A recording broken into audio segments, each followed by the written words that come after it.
একটা মেয়ে ধর্ষিতা হয়েছে, এজন্য ইসলাম দিয়ে যদি আইন কায়েম করা হয় 24 ঘন্টার আলটিমেটামে সব বিচার হয়ে যাবে, যেরকম ঠিক কিনা? ইসলাম বলে চোরের হাত কেটে দাও, জেনা ব্যভিচার করলে ডেথ পেনাল্টি। সৌদি আরবে হেড অফ করে, গলা কেটে ফেলে। বাংলাদেশেও যদি এটা করা যেত, খবর হয়ে যেত, আর কোন ধর্ষক বাংলার জমিনে জন্মাতো না। চিল্লায় বলো ঠিক কিনা? ক্ষমতার অহংকার দেখাবি না, টাকা পয়সার গরম দেখাবি না।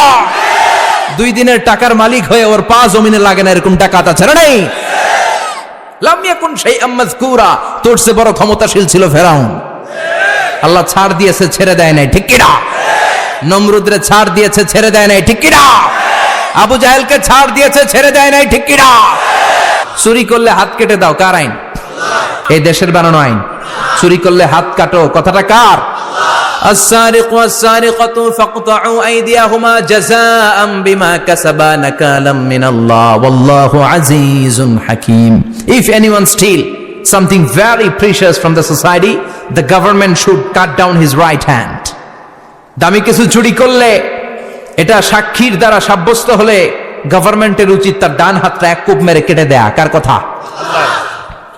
বানু মাখজুমিয়া গোত্রের এক মেয়ে মদিনাতে চুরিতে ধরা পড়ল। অনেক বড় ফ্যামিলির, ডিগনিফাইড শিল্পপতির মেয়ে। সাহাবারা বলল, এই মেয়ের হাত যদি বিশ্বনবী মদিনায় কেটে দেয়, মদিনাতে তো মারামারি লেগে যাবে। কে বলবে বিশ্বনবীর কাছে যে সুপারিশ করার ক্ষমতা কারো নাই? বিশ্বনবীর পালক পুত্র ওসামা বিন যায়েদ, যায়েদ ইবনে হারেসা, তার ছেলে ওসামা পালক পুত্রের ছেলে, তাকে বিশ্বনবী বড্ড ভালোবাসতো। তার উপাধি হলো হুব্বু রাসূলিল্লাহ, বিশ্বনবীর ভালোবাসা। সবাই বলল, ওসামা, আমরা যে বলতে পারবো না, তুই যে নবীরে সুপারিশ কর। ও নবী, যদিও চুরি করেছে মেয়েটা, সাব্যস্ত হয়েছে, কিন্তু আপনি মাফ করে দেন, হাত কেটে দিয়েন না। ওসামা যে বলে, নবী হাত কেটে দিয়েন না। বিশ্বনবীর চেহারাটা আগুনের গোলার মতো লাল হয়ে গেল। বিশ্বনবী বললেন, ওসামা, এটা আল্লাহর আইন, সুপারিশ করার সাহস তোর বুকের ভিতরে দিল কে? কে দিয়েছে স্পর্ধা? লাউ আন্না ফাতিমা বিনতে মুহাম্মদ সারাকাত লাকাতা মুহাম্মাদুন ইয়াদাহা। এই মেয়ে তো দূরের কথা, আমার কলিজার টুকরা, নয়নের পুটুলি, জান্নাতি নারীদের সর্দারানী আমার মেয়ে ফাতেমাও যদি চুরিতে ধরা পড়ে, আমি তলোয়ারটা বের করে ফাতেমার হাত কেটে দিতে 1 সেকেন্ডও দেরি করব না। কারণ আইনটা কার? চিল্লায় বলেন কার? এজন্য বাংলাদেশের চুরি চামারি আছে না নাই? হাজার হাজার কোটি টাকা উধাও হয়ে যায়, আছে না নাই? আমাদের মাননীয় প্রধানমন্ত্রী যদি এই নিয়ম করে দেয়, যারাই চুরি করবে হাত কেটে দেয়া হবে। বাইতুল মুকাররমের স্কয়ারের সামনে হাত কেটে দেয়া হবে, আর প্রতিটা চ্যানেল লাইভ ব্রডকাস্ট করবে, এটা সরাসরি সম্প্রচার, আমরা সবাই দেখবো কেমনে চোরদের হাত কাটে। এই নিয়ম যদি আমাদের মাননীয় প্রধানমন্ত্রী করে দেয়, দেশে আর চোর খুঁজে পাওয়া যাবে? কথা কন। তবে এই চোর লাউ চোর, ডাইল চোর, মুরগি চোর না, যারা 1000 কোটি টাকা মেরে দেয়। এক সিগনেচারে দেশের 10,000 কোটি টাকা নাই, চিল্লায় বলো ঠিক কিনা? এই চোরদের বিচার যদি করা যেত, তাহলে এই দেশে আর দুর্নীতি থাকতো না। দুর্নীতি দমন কমিশনের দরকার হতো না। মন্ত্রীদের রাতের ঘুম হারাম হতো না। এটা মদিনার সমাজ হয়ে যেত, শান্তির বাংলাদেশ হয়ে যেত, ঠিক কিনা? এজন্য আল্লাহ বললেন, গোলাম, এই জমিনের ভেতরে চুরি করলে হাত কেটে দিবা, জিনা ব্যভিচার করলে ডেথ পেনাল্টি, ক্যাপিটাল পানিশমেন্ট, মৃত্যুদণ্ড, সর্বোচ্চ শাস্তি, ঠিক কিনা? একটা মেয়ে ধর্ষিতা হয়েছে, এজন্য ইসলাম দিয়ে যদি আইন কায়েম করা হয় 24 ঘন্টার আলটিমেটামে সব বিচার হয়ে যাবে, যেরকম ঠিক কিনা? ইসলাম বলে চোরের হাত কেটে দাও, জেনা ব্যভিচার করলে ডেথ পেনাল্টি। সৌদি আরবে হেড অফ করে, গলা কেটে ফেলে। বাংলাদেশেও যদি এটা করা যেত, খবর হয়ে যেত, আর কোন ধর্ষক বাংলার জমিনে জন্মাতো না। চিল্লায় বলো ঠিক কিনা? আল্লাহ বলেন, আমি মানুষকে খলিফা বানিয়েছি আমার এই হুকুম আহকামগুলো বাস্তবায়নের জন্য। সব সৃষ্টিকুলের মধ্য থেকে মানুষকে আমি বানিয়েছি আশরাফুল মাখলুকাত। আবার মানুষকে বানিয়েছি আমি আমার খলিফা।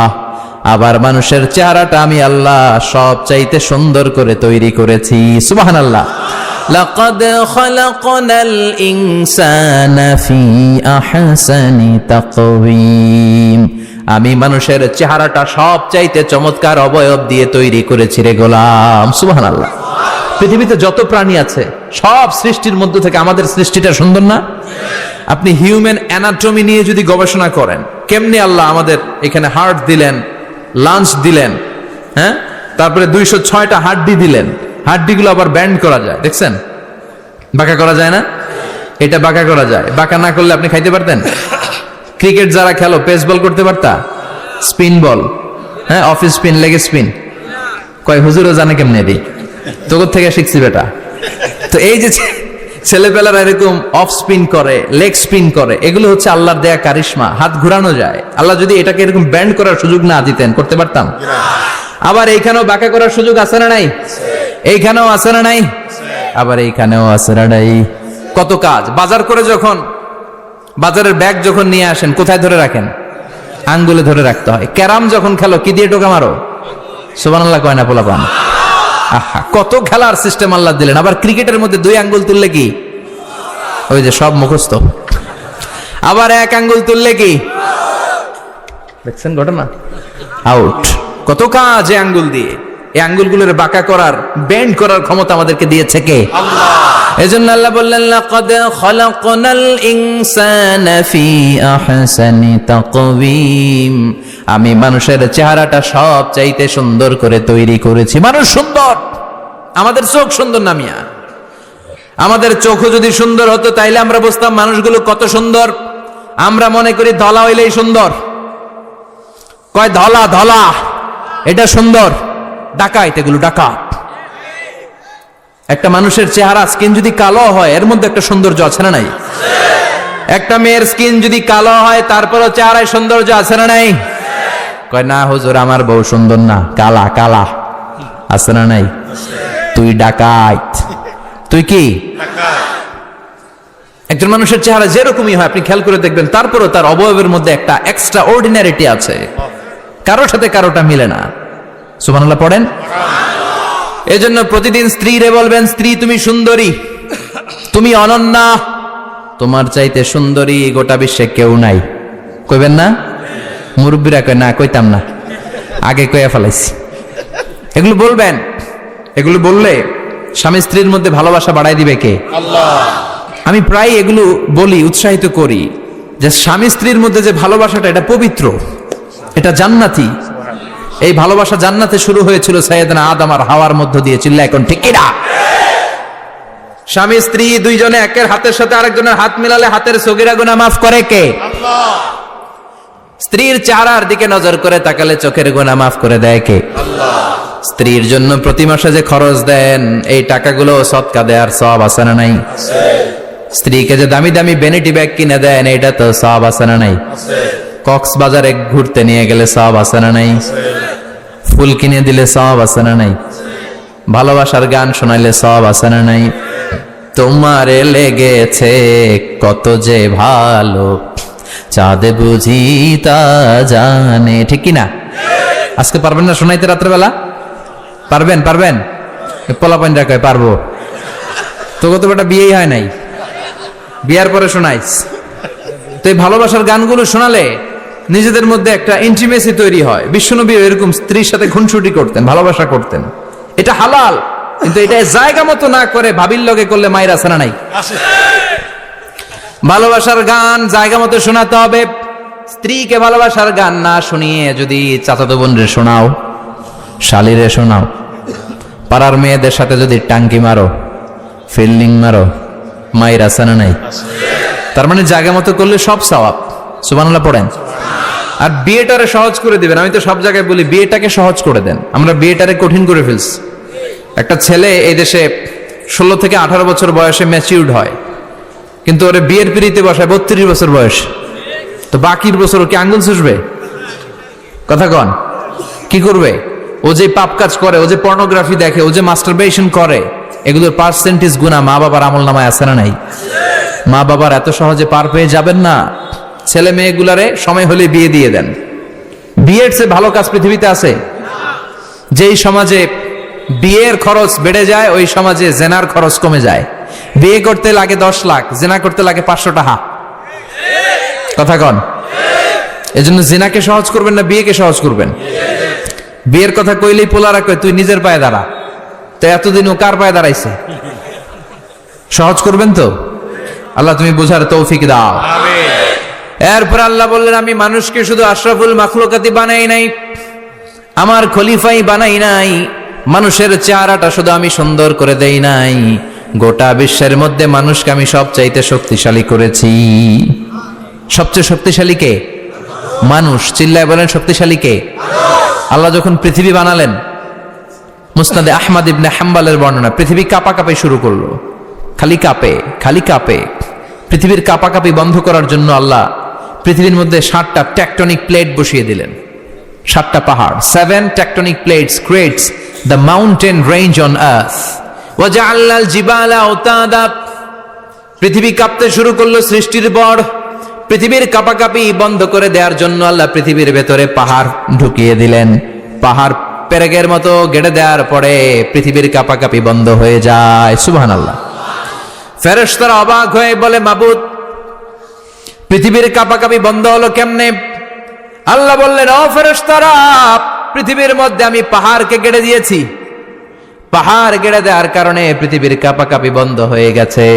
ফেরেশতারা বললেন, তাই নাকি? পাহাড়ের এত বড় শক্তি। ইয়া রাব, হাল মিন খালকিকা আশাদ্দা মিনাল জিবাল।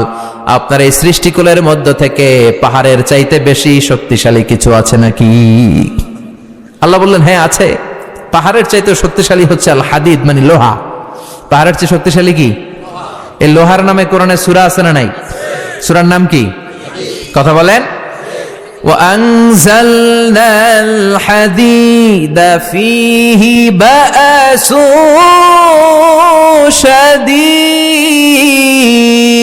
شديد। আমি আকাশ থেকে জমিনের মধ্যে হাদিদ মানে লোহা পাঠিয়েছি। লোহার মধ্যে আছে প্রচন্ড শক্তি। ওয়া মানাফিউ লিন-নাস, লোহার মধ্যে আছে মানুষের জন্য উপকার। পৃথিবীতে এমন কোনো জিনিস নাই যে এই জায়গায় লোহা নাই, ঠিক কি না? বিমান বানাতে লোহার দরকার আছে না নাই? ঘড়ি বানাতে দরকার আছে না নাই? আংটি বানাতে দরকার আছে না নাই? গাড়ি বানাতে, বাড়ি বানাতে, সব বানাতে কি লাগে? লোহা। আল্লাহ বললেন, লোহা সবচেয়ে শক্তিশালী। এটা পাহাড়ের চেয়েও শক্তিশালী, কারণ লোহা পাহাড়ের মধ্যেও ঢুকায় দেওয়া যায়, ঠিক কি না? ফেরেশতারা বললেন, আল্লাহ, হাল মিন খালকিকা আশাদ মিনাল হাদিদ। আপনার এই সৃষ্টিকুলের মধ্যে থেকে লোহার চাইতেও কি শক্তিশালী কিছু আছে? আল্লাহ বললেন, নাআম আছে। লোহার চাইতে শক্তিশালী হলো আন্নার, মানে আগুন। আগুনের স্পর্শ পেলে লোহা গলে যায়, ঠিক কিনা? আগুন জ্বালিয়ে দিলে লোহা অস্তিত্ব হারিয়ে ফেলে, লোহা গলে যায়। ফেরেশতারা বলল, আল্লাহ, হাল মিন খালকিকা আশাদ্দা মিনান নার। আপনার সৃষ্টির মধ্য থেকে আগুনের চাইতেও শক্তিশালী কিছু আছে নাকি? আল্লাহ কয়, আছে। সেটা কি? কথা কন। মিঠা নদীর পাহানি, আল্লাহ তোমার মেহেরবানি। সুন্দর ফুল, সুন্দর ফল, মিঠা নদীর পাহানি, আল্লাহ তোমার মেহেরবানি। তুমি কতই দিলে রতন, ভাই বেরাদর পুত্র স্বজন। ক্ষুধা পেলে অন্ন যোগাও, মানি চাই না মাহানি, আল্লাহ তোমার মেহেরবানি। সুন্দর ফুল, সুন্দর ফল, আল্লাহ তোমার মেহেরবানি। চিল্লায় পড়েন আল্লাহু আকবার। আল্লাহ বললেন, আগুনের চেয়েও শক্তিশালী হলো পানি। আগুনের মধ্যে যদি পানি ঢেলে দেয়া হয়, আগুন নিভে যায়, ঠিক কিনা? ফেরেশতারা বলল, আল্লাহ, হাল মিন খালকিকা আশাদ্দা মিনাল মা। আপনার সৃষ্টিকুলের মধ্যে পানির চাইতেও শক্তিশালী কিছু আছে নাকি? আল্লাহ কইলেন, আছে। সেটা হলো আর রিহ, মানে বাতাস। সুবহানাল্লাহ কোন? কারণ বাতাসের ঝাপটায় পানি দোলা খায়। বাতাসের ঝাপটায় পানির মধ্যে উচ্ছ্বাস তৈরি হয়, সাগরে জলোচ্ছ্বাস হয়, ঠিক কিনা? বাতাস ধাক্কা মারলে পানিতে দোলা লাগে, সিডর হয়, নার্গিস হয়, আইলা হয়, মহাসেন হয়, ঘূর্ণিঝড় হয়। পানির চাইতে বাতাস বেশি শক্তিশালী। ফেরেশতারা অবাক হয়ে বলে, আল্লাহ, তাহলে আপনার সৃষ্টিকুলের মধ্য থেকে বাতাসের চাইতেও শক্তিশালী কিছু আছে নাকি? আল্লাহ কয়, আছে। ফেরেশতারা বললেন, বাতাসের চাইতেও শক্তিশালী যদি কিছু থেকে থাকে সেটা কি? আল্লাহ বললেন, সেটা হলো মানুষ, বনি আদম, আল ইনসান।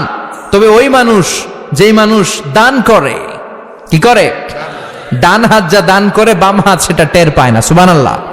আল্লাকা সিররুন ইনদাল্লাহ বাইনাকা আনতা ওয়া বাইনাল্লাহ আল্লাকা সাদাকাতুন তাখফা লা ইয়ালামুহা ইল্লাল্লাহ আল্লাকা সিররুন ইনদাল্লাহ বাইনাকা আনতা ওয়া বাইনাল্লাহ আল্লাকা সাদাকাতুন তাখফা লা ইয়ালামুহা ইল্লাল্লাহ। সুবহানাল্লাহ পড়েন।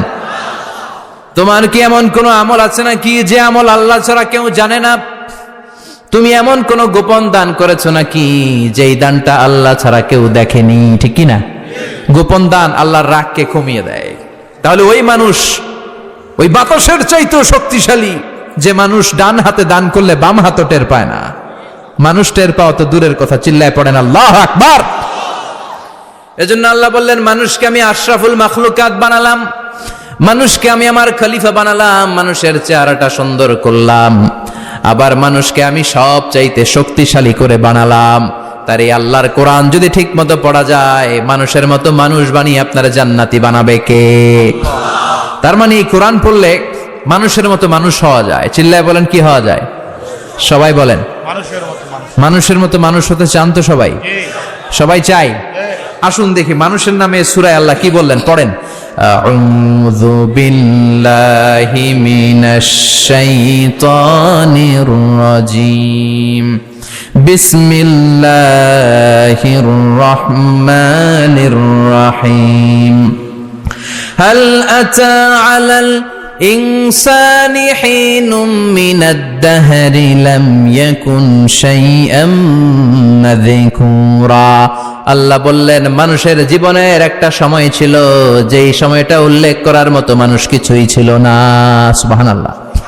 প্রত্যেক মানুষের জীবনে এমন একটা সময় ছিল যেই সময়টাতে উল্লেখ করার মতো সে আসলে কিছুই ছিল না, তার অস্তিত্বই ছিল না, সে জিরো ছিল, তাকে জিরো থেকে হিরো বানিয়েছে কে?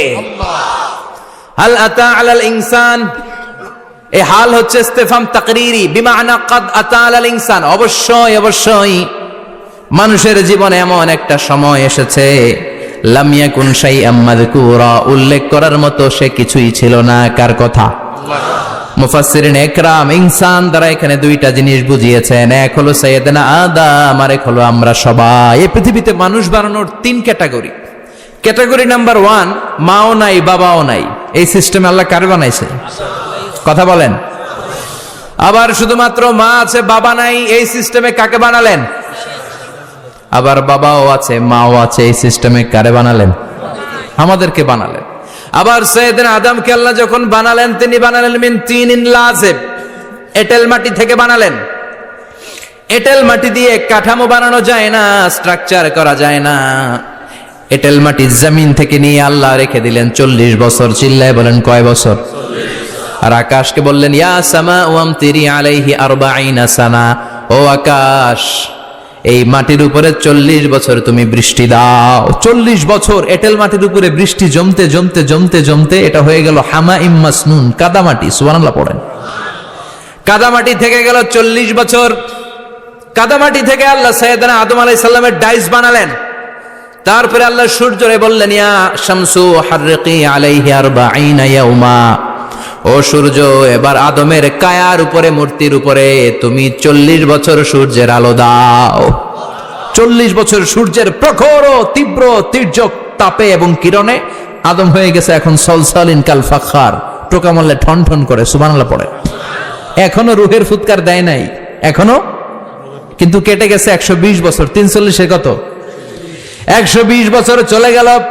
এই বিশাল লম্বা সময়ে আল্লাহ বললেন, লাম ইয়াকুন শাইআম মাযকুরা, উল্লেখ করার মতো আদম কিছুই ছিল না।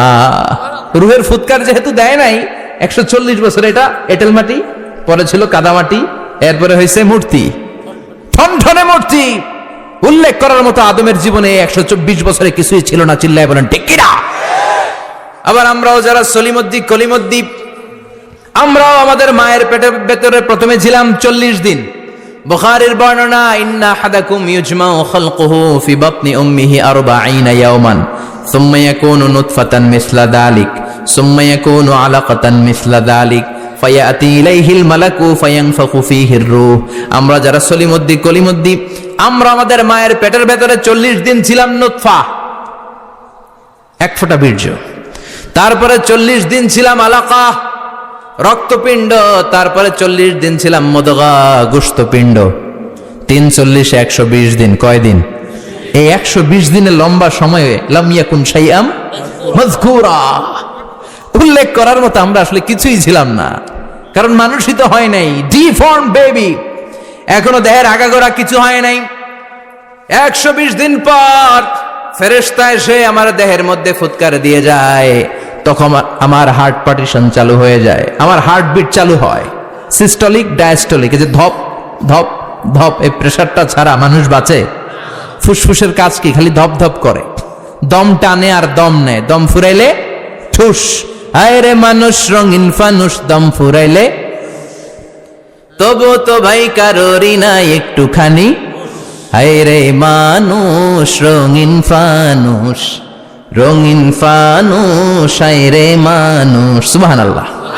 আমরা ছিলাম নুতফা, আলাকা, মুদগা, sperm drop, then blood clot, and finally the little flesh. আমি আমার এমফিল রিসার্চ করেছি এটার উপর, এটা ইংরেজিতে বলে এমব্রয়োলজি, ভ্রূণ তত্ত্ব। How the little এমব্রয়ো develops in mother ওম, মায়ের পেটে এই ছোট্ট ভ্রূণ, এটা কেমন করে শুক্রাণু ডিম্বাণু থেকে 8 মাস 10 মাস 9 মাস পরে কেমন করে জমিনে আসে। How the little এমব্রয়ো develops in mother ওম, মায়ের পেটে কেমন করে ডেভেলপ করে। একেবারে ক্ষুদ্র ছিলাম আমি, তুচ্ছ ছিলাম আমি, নগণ্য ছিলাম আমি। আমার কোনো নাম ছিল না, আমার কোনো গ্রাম ছিল না, আমার কোনো পরিচয় ছিল না। এখন দুনিয়াতে আমাদের পরিচয় আছে না নাই? কিন্তু মিজানুর রহমান আজহারি একটা সময়ে লাম ইয়াকুন শাইআম মাযকুরা, তোরা কেউ চিনতো না, তোর নামটাও কেউ জানতো না, উল্লেখ করার মতো তুই কিছুই ছিলি না। এটা দিয়ে আল্লাহ বুঝাতে চাইলেন তোর কিছুই ছিল না, জিরো থেকে আমি হিরো বানালাম। ক্ষমতার দাপট দেখাবি না, ক্ষমতার অহংকার দেখাবি না, টাকা পয়সার গরম দেখাবি না। 2 দিনের টাকার মালিক হয়ে ওর পা জমিনে লাগে না এরকম টাকা তা ছেড়ে নেই। লাম ইয়াকুন শাইআম মাযকুরা, তোর চেয়ে বড় ক্ষমতাশীল ছিল ফেরাউন। আল্লাহ ছাড় দিয়েছে, ছেড়ে দেয় নাই, ঠিক কি না? নমরুদরে ছাড় দিয়েছে, ছেড়ে দেয় নাই, ঠিক কি না? আবু জাহেলকে ছাড় দিয়েছে, ছেড়ে দেয় নাই, ঠিক কি না? এখনো যারা গাদ্দারি করে, ইসলামের বিপক্ষে কথা বলে, ইসলামকে জমিনের ভিতর গেড়ে দিতে চায়, দেখা যায় আল্লাহ ওদেরকে ছাড় দেয় কিন্তু ছেড়ে দেবে না। চিল্লায় কও ঠিক কি না? পৃথিবীতে কেউ তো স্থায়ী হয় না, হোক না সে ফেরাউন কিবা নমরুদ। কেউ ভাবে চিরদিন রয় না, কেউ ভাবে চিরকাল রয় না। কেউ থাকতে আসে নাই, এত বড় বড় দাপটওয়ালারা সব শেষ। আমি তো প্রায় জায়গায় বলি, আমি ফেরাউনের লাশটা নিজে দেখে এসেছি, যেহেতু আমি আল আজহার ইউনিভার্সিটির স্টুডেন্ট। 200 পাউন্ড লাগে দেখতে, আমি দেখছি ফ্রি। আমার আল আজহারের জামিআতু আল আজহার শরীফের একটা কার্ড ছিল, ওটা দেখাইলে সব ফ্রি, ফ্রিতে দেখে আসছি। ঢুকেই দেখি ফেরাউন চাচা শুয়ে রয়েছে। আমি বললাম, ফেরাউন চাচা কেমন আছে? How are you, what's up man? কোনো আওয়াজ নাই। আমি জিজ্ঞেস করেছি তাকে, কেমন আছো তুমি, কি অবস্থা, কেমন যাচ্ছে তোমার, হোয়াটস আপ? কোনো আওয়াজ নাই। আমি অবাক হয়েছি, এই লোকটার হুঙ্কারে মিশরের জমিন থার থার করে কাঁপতো, আজ করে শেষ করে দিছে কে? আজ আছে কাল নাই, ঠুস, দম ফুরাইলে। এজন্য আল্লাহ বললেন, হাল আতা আলাল ইনসানি হিনুম মিনাদ দাহরি লাম ইয়াকুন শাইআম মাযকুরা। মানুষের জীবনে এমন একটা সময় ছিল, উল্লেখ করার মতো সে কিছুই ছিল না। আমরা যে কত ক্ষুদ্র ছিলাম আপনি কল্পনা করতে পারবেন না। ফালইয়ানযুরিল ইনসানু মিম্মা খুলিকা, খুলিকা মিম্মা ইন দাফিক ইয়াখরুজু মিন বাইনিস সুলবি ওয়াত তারাইব। বাবার পৃষ্ঠদেশ থেকে, মায়ের বক্ষদেশ থেকে দুইটা মিলিত হয়ে মায়ের জরায়ুর ভেতরে তোরে সেট করলো কে? আমরা ছিলাম শুক্রাণু। শুক্র চিনেন? স্পার্ম। শুক্রও ছিলাম না আমরা, শুক্রাণু মানে শুক্রের অণু। ডিম্ব আমরা ছিলাম না, আমরা ছিলাম ডিম্বাণু মানে ডিম্বের, আরবিতে বলে আল বুয়াইদা আল উনসাউইয়া। 1 ফোঁটা বীর্যের ভেতরে, 1 ফোঁটা শুক্রের ভেতরে 20 কোটি অণু থাকা লাগে। ওই 20 কোটির একটা ছিলাম আমি। 20 কোটির একটা ছিলেন আপনি, উল্লেখ করার মতো আমি কিছুই ছিলাম না, আমরা কিছুই ছিলাম না। চিল্লা এখন ঠিক কিনা? আল্লাহ বললেন লাম ইয়াকুন শাইআম মাযকুরা, কিছুই ছিল না। স্পার্ম ড্রপ আর ওভাম দুইটাকে মিলিয়ে আমি আল্লাহ করে ফেললাম জাইগোট, সেইটারে আমি বানালাম এমব্রয়ো, ভ্রূণ, ব্যাঙ্গাচির মতো। শীত বর্ষাকালে বৃষ্টির পরে দেখবেন ব্যাঙের বাচ্চাগুলো খালি ছোটাছুটি করে, তাই না? কালো কালো দেখা যায় না? আমি আপনি আমরা প্রত্যেকে এরকম ব্যাঙের বাচ্চার মতো ছিলাম। হাত পা তো দূরের কথা, ব্যাঙের বাচ্চার মতো ছিলাম। মায়ের জরায়ুর দেয়ালে লেপ্টে ছিলাম। আমাদের হাত ছিল না, আমাদের পা ছিল না, কিচ্ছু ছিল না। সেখান থেকে আল্লাহ আমাদেরকে বড় করতে লাগলেন। এরপরে আমরা হয়ে গেলাম ফেটাস, ডেভেলপড স্টেজ। 120 দিন পরে আল্লাহ তাআলা আমাদের রুহের ফুৎকার দিলেন, আমার হার্ট দিলেন, আমার লাংস দিলেন, আমার গল ব্লাডার দিলেন, আমার কিডনি দিলেন, আমার লিভার দিলেন, আমার ইন্টেস্টাইন দিলেন। আমার দেহের ভিতরে তিনি রক্ত ঢুকিয়ে দিলেন। আমার কলবের এই ধাক্কাধাক্কি শুরু হয়ে গেল। আল্লাহ বললেন এই কলবটা সব চাইতে দামি অঙ্গ, কলবের মধ্যে জিকির ভরতে হবে কার? লা ইলাহা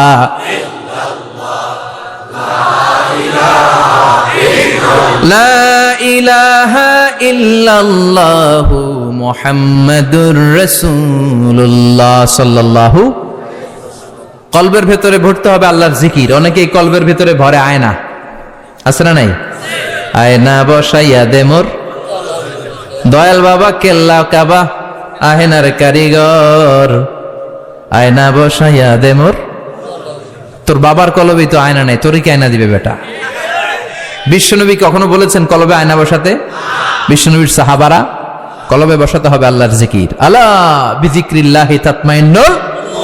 দুনিয়ার কোনো কিছু কলবকে ঠান্ডা করতে পারে না, একমাত্র আল্লাহর জিকির ছাড়া। এজন্য আল্লাহ বললেন হাল আতা আলাল ইনসানি হিনুম মিনাদ দাহরি লাম ইয়াকুন শাইআম মাযকুরা। প্রতিটা মানুষের জীবনে এমন একটা সময় ছিল উল্লেখ করার মতো কিছুই ছিলাম না। এই আয়াতটা যখন ইসলামের প্রথম খলিফা বিশ্বনবীর ডান হাত সাইয়েদনা আবু বকর পড়তেন, তিনি শুধু কান্না করতেন, চোখের পানি ফেলতেন আর বলতেন লাইতাহা তাম্মাত, হায় হায় আমার পুরো জীবন যদি এভাবেই কেটে যেত। লাম ইয়াকুন শাইআম মাযকুরা, মায়ের পেটের ভিতরে যখন ছিলাম, কিছুই যখন ছিলাম না, এরকমই যদি থাকতাম কতই না ভালো হতো। লা নাবতালি ওয়ালা নালিদ, জন্মগ্রহণ করতাম না, পরীক্ষার সম্মুখীন হতাম না, জীবনটা যদি এমনিই কেটে যেত কতই না ভালো হতো। এজন্য আল্লাহ বললেন প্রতিটা মানুষের জীবনে এমন একটা সময় ছিল উল্লেখ করার মতো সে কিছু ছিল।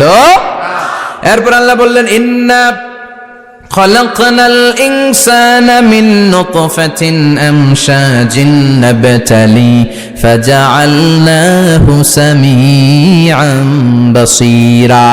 নিশ্চয় আমি মানুষকে জমাট বাঁধা মিশ্রিত নুতফা থেকে তৈরি করেছি। বাবার শুক্রাণু মায়ের ডিম্বাণু দুইটাকে মিলিয়ে দিল কে? জরায়ের ভিতরে সেট করলো কে? আল্লাহ বললেন ফি কারারিম মাকিন, গোপনতম প্রকোষ্ঠে, যেই প্রকোষ্ঠে কোনো কবিরাজের কবিরাজি কাজে লাগে নাই, কোনো ডাক্তারের ডাক্তারি কাজে লাগে নাই, কিন্তু 9টা মাস ধরে খাবার পানি আর অক্সিজেন তোরে দিছে কে? আল্লাহ। আবার আল্লাহ বললেন ফি যুলুমাতিন সালাস, 3টা প্যাকেট পরিয়ে তোরে আমি রেখেছি, যতটুকু টেম্পারেচারে রাখলে তুই বেঁচে থাকবি ততটুকু টেম্পারেচারে তোরে রেখেছে কে? এজন্য আল্লাহ বললেন মিন নুতফাতিন আমশাজিন নাবতালি, তারপরে তোকে আমি পরীক্ষা করতে শুরু করলাম দুনিয়ায়। দুনিয়াতে আমাদের জন্য পরীক্ষা আছে না নাই? যে আল্লাহর কাছে যত প্রিয় তার পরীক্ষাও তত। আশাদ্দুন নাসি বালাআন আল আম্বিয়া, দুনিয়ার মধ্যে সব চাইতে বেশি আল্লাহ পরীক্ষা করেছেন নবীদের, ঠিক কি না? সাইয়েদনা ইউসুফ আলাইহিস সালাম 10 বছর জেলে বন্দী ছিলেন, বিশ্বনবী 3 বছর জেলে বন্দী ছিলেন। শিয়াবে আবি তালেবের জেলখানায় বিশ্বনবী ছিলেন কি ছিলেন না? এজন্য জেল জরিমানা মুমিন ভয় পায় না, ঠিক কি না? আল্লাহ বললেন নাবতালি, তোকে আমি পরীক্ষা করব ভয় দিয়ে, ক্ষুধা দিয়ে, সম্পদের হানি ঘটিয়ে, প্রাণ নাশের হুমকি দিয়ে। ইসলামের কথা বলা এত সোজা না। আপনি ইসলামের কথা বলবেন, আপনার বিরুদ্ধে ষড়যন্ত্র আছে না নাই? কিন্তু এগুলো দেখার আমাদের সময় আছে নাকি? আমরা কোরআনের কথা বলেই যাব, কোরআনের শান্তির বাণী বিশ্বব্যাপী আমরা ছড়িয়েই দিব, ঠিক কি না? আল্লাহ বললেন সামিআম বাসীরা, এরপরে তোরে আমি চক্ষুষ্মান বানালাম, তোকে আমি কান দিলাম, চোখ দিয়ে দেখার সুযোগ দিলাম। চোখ আমাদেরকে দান করেছে কে?